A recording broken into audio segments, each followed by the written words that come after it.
Statistically, the most dangerous moment for your relationship isn't actually a screaming match. It's Tuesday night. You're sitting on the couch watching Netflix. Right. The lighting is dim, the room is cozy, and physically, I mean, you are maybe 6 inches apart from each other. Mm. But emotionally, your connection is quietly dying. Yeah, that's a very real scenario for so many. It is. You're staring at a screen, your partner's staring at a screen, and the silence between you, it isn't a comfortable silence. It's the silence of two people who are essentially living in completely different worlds. Oh, absolutely. You go through the motions, you share a living space, but that electric, vital connection is just gone. Yeah. You are together, but you are profoundly alone. And that physical proximity, it actually makes the emotional distance feel infinitely worse. Yeah. Sitting that close to someone while feeling completely invisible, it is honestly one of the most painful, isolating experiences the human brain can process. I think if you're nodding along right now, if that Tuesday night couch scenario feels a little too familiar, welcome to this deep dive. Exactly. We're glad you're here. Our mission today is a deeply personal one. We're looking at the architecture of intimacy. We have this fascinating stack of psychological research in front of us, and we are going to tear down the mechanics of why modern relationships slowly fall apart. And crucially, how to fix them. Right. We're looking at the psychology of how to put them back together. So, consider this your safe harbor. No clinical lectures here, just a genuine roadmap to healing. And to rebuild that connection, I mean, we first have to dismantle this massive cultural myth. We are so conditioned by movies and television to believe in the sudden breakup. Oh, the cinematic betrayal. Right, exactly. The Yeah. dramatic betrayal, the explosive argument where someone packs their bags in the pouring rain. But the reality found in clinical psychology is, well, it's far less cinematic. Relationships almost never die in a day. They don't just snap. No, they erode. The decay begins with fading communication. The micro-interactions just disappear. You stop telling each other the random stupid thought you had on your commute. You stop sharing the little anxieties. We tend to view relationship decay like a sudden tire blowout on the highway, but it's actually a microscopic, slow leak. I love that analogy. It's so accurate. Because you don't even notice the air escaping at first. Okay. You're driving along, everything seems structurally sound. You still have the house, the shared bank accounts, the morning routines. Yeah, everything looks fine on paper. Maybe the ride just feels a tiny bit bumpier. But then you wake up one morning and the tire's completely flat. And that slow leak analogy captures the danger perfectly. Mm-hmm. Because the external structure remains intact, couples just assume the internal pressure is fine. Right. And when they finally notice the flat tire, they make a devastating misdiagnosis. They look at the distance and think, we're drifting apart. I guess we just don't love each other anymore. Which is terrifying to think about. But the research completely refutes that. The culprit is rarely a lack of love. The connection starves because of chronically unmet emotional needs. Okay, I want to push back on that a little bit, though. Sure. If two people genuinely love each other, shouldn't meeting those needs be somewhat intuitive? Like if I love my partner and they desperately need attention or respect or validation, why am I so blind to it? Are we just selfish, or are we looking at the wrong dashboard entirely? We are absolutely looking at the wrong dashboard. You can have all the love in the world, but if your partner's emotional needs are communicated in a frequency you aren't tuned to, you will miss it every single time. Wow. Think of it like trying to charge a phone with a laptop cable. Both devices are fully functional, The electricity, the love, is absolutely there. But the ports don't match. Exactly. The ports don't match. The energy simply cannot transfer. We miss these needs because we operate on entirely different psychological operating systems. And clinical psychology refers to these as attachment styles. Attachment styles. Okay, let's dig into the mechanics of this, because this feels like the root of the disconnect. This is the mismatched charging cable. It really is. Our attachment style is basically the subconscious blueprint we use for how we give love, receive love, and most importantly, how we respond to perceived threats in our relationships. And the sources point out a specific clash here, right? Yes. The source material highlights a specific collision that drives, the vast majority of modern relationship distress. It's the dynamic between the anxious attachment style and the avoidant attachment style. Let's define those operating systems, because I guarantee everyone listening is going to see themselves or their partner in these descriptions. Oh, without a doubt. Let's start with the anxious individual. When their nervous system detects stress or conflict or just distance in the relationship, Their internal alarm bells sound loudly. They feel it intensely. Right. Their biological instinct for safety is to close the physical and emotional gap immediately. They seek rapid reassurance. They want to talk it out right the second they pursue. So their definition of safety is proximity. Like, I need you closer to know we are okay. Exactly. Proximity is survival for them. Now, contrast that with the avoidant individual. When an avoidant person experiences stress, conflict, or really overwhelming emotions, their nervous system interprets proximity as a threat. Wow, totally the opposite. Completely.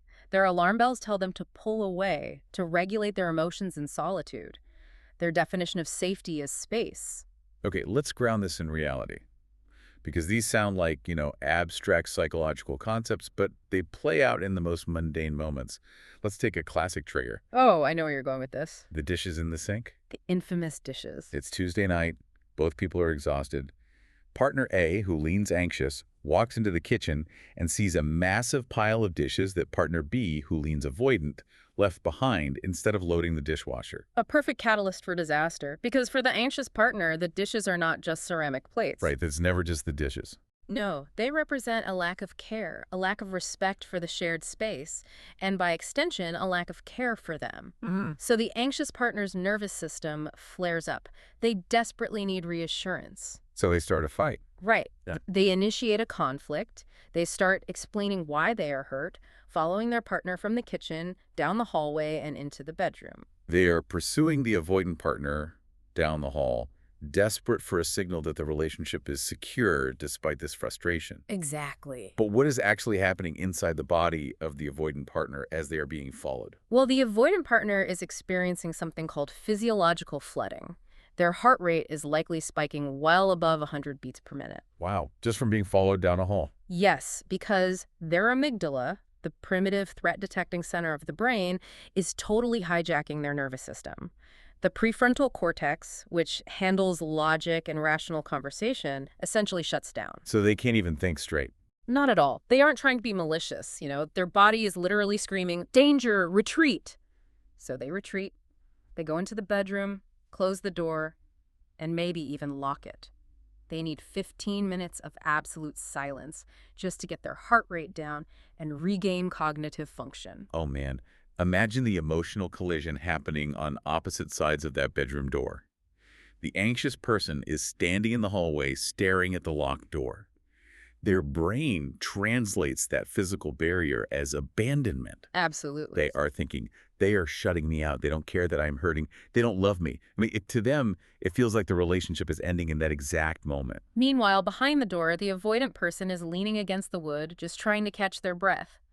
They are translating the pursuit down the hallway as a suffocating attack. They feel trapped. Totally trapped. They are thinking, why are you backing me into a corner? Why can't you just let me breathe? See, this changes the whole paradigm.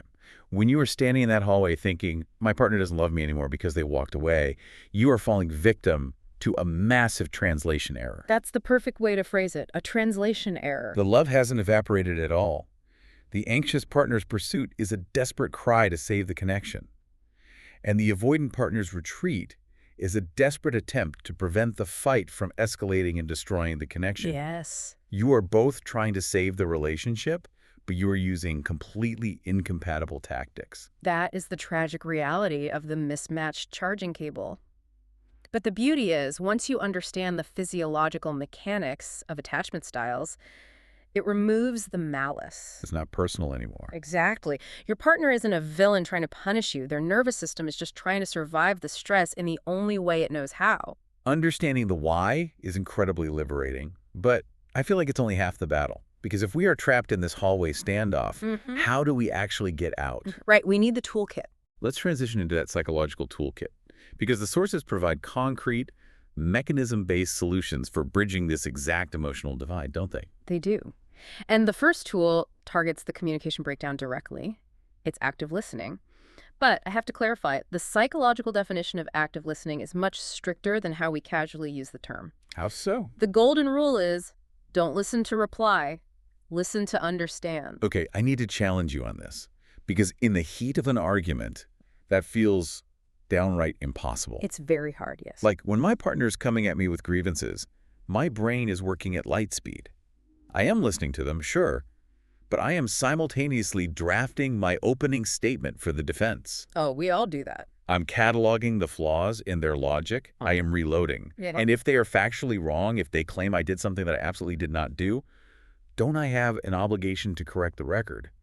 Doesn't just sitting there and listening breed resentment? It breeds resentment if you believe the goal of the conversation is establishing objective truth. Wait, isn't it? In a relationship fight? No. Because when a human brain is in a state of distress, it cannot process logic. Like we said, the prefrontal cortex is offline. Right, the flooding. Exactly. So if you interrupt them to correct a factual error, their amygdala perceives that correction as a threat, and they will only escalate. You have to speak to the emotion first. Active listening means quieting your ego and accepting that even if their narrative feels factually incorrect to you, it is 100% emotionally true for them in that moment. Wow. Okay, so we have to temporarily abandon our need to be the editor of the facts. Precisely. Which brings us to the second tool, the one that actually de-escalates that distressed brain, emotional validation. Yes. Validation is basically the master key to the nervous system. The research consistently points to one specific phrase as the most powerful de-escalator in relationship psychology. What is it? I understand how you feel. Just that. I understand how you feel. It's incredibly powerful. Let's apply that to the hallway scenario. Let's say the avoidant partner opens the bedroom door, looks at their anxious partner, and instead of defending the dishes in the sink, simply says, I understand why leaving that mess made you feel disrespected. What actually happens biologically in that moment? Well, the anxious partner's amygdala instantly receives a safety signal. The threat response literally powers down. Yes, from being acknowledged. Yes. And notice what the avoidant partner did not say. They didn't say, I am a terrible person and you are entirely right about everything. They didn't admit defeat? No. They simply acknowledged the emotional reality of their partner. They said, I see your pain and your response makes sense to me. For an anxious attachment style, feeling understood is the ultimate safety cue. And it has to work the other way too, right? Yeah. If the anxious partner is standing in the hallway and says, I understand that you are overwhelmed right now and you need space to breathe, the avoidant partner's nervous system stops perceiving the anxious partner as a threat. Absolutely. The wall comes down. But getting to that point requires swallowing a tremendous amount of pride. I mean, it feels like you are losing the fight. And you've hit on the exact cognitive block that destroys relationships, which is addressed by the third tool in our kit.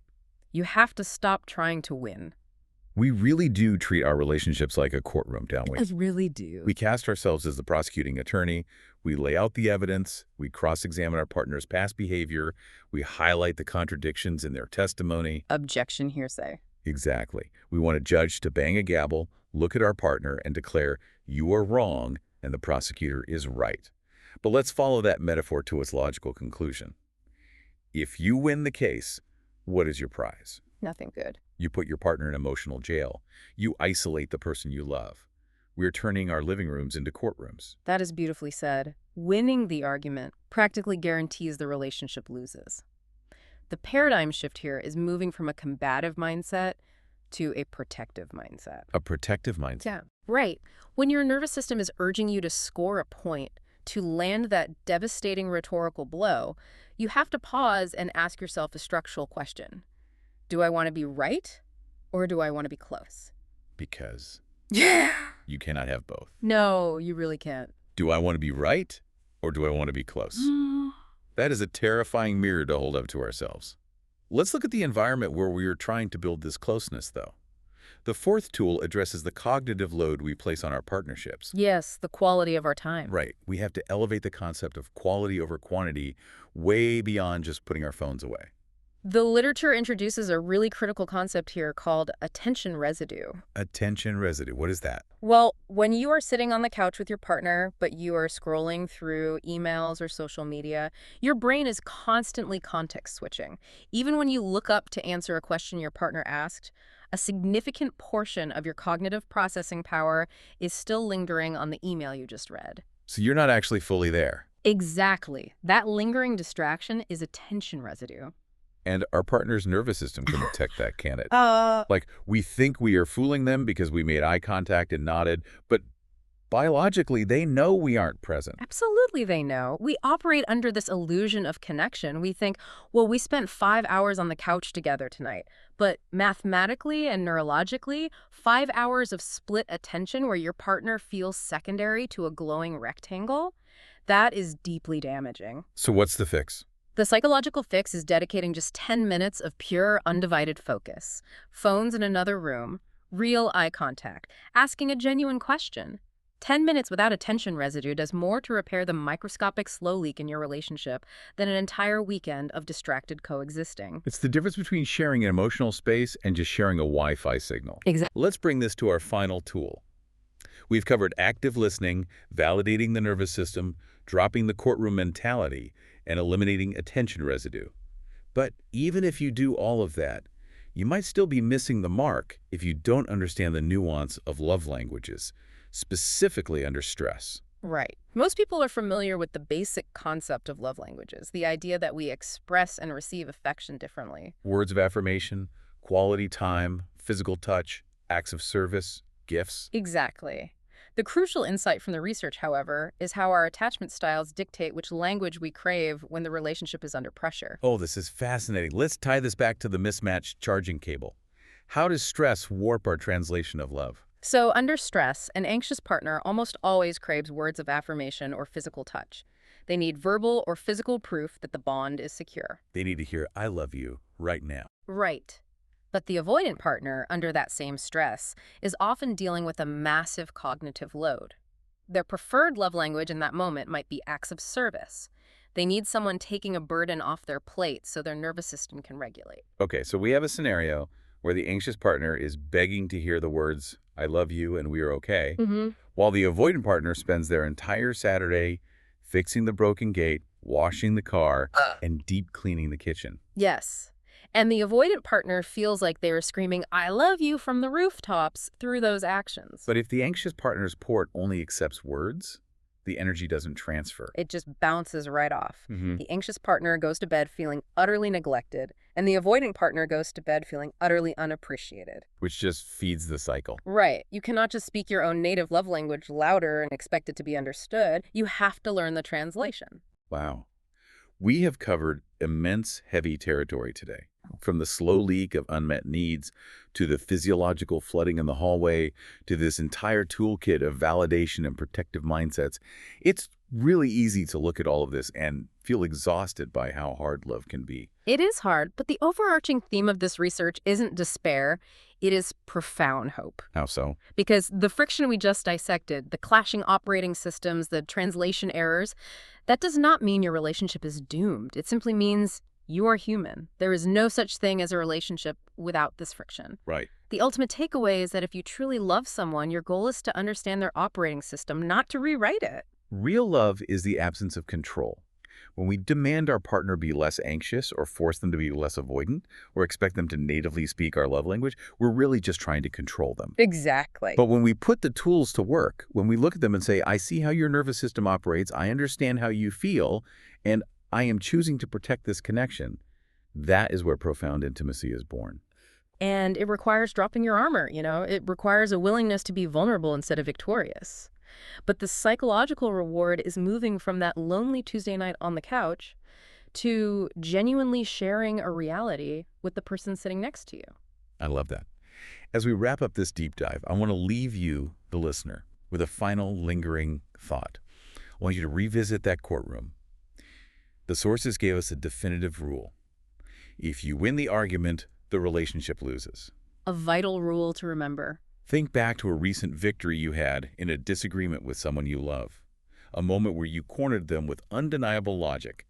You laid out the timeline, you proved their hypocrisy, and you definitively established that you were right and they were wrong. We've all been there. Did that victory actually feel good in your body? Did the gravel drop and suddenly bring you closer together? Or did proving you were right exact a heavy toll on your intimacy? It usually does. Looking back on it now, with a clear view of their nervous system, their attachment style, and their unspoken emotional needs, was that victory really worth the distance it created? Take these insights into your own living rooms. Put the gavel down. Translate the language, validate the emotion, and protect the connections that matter most. Until next time, take care of yourselves and take care of each other.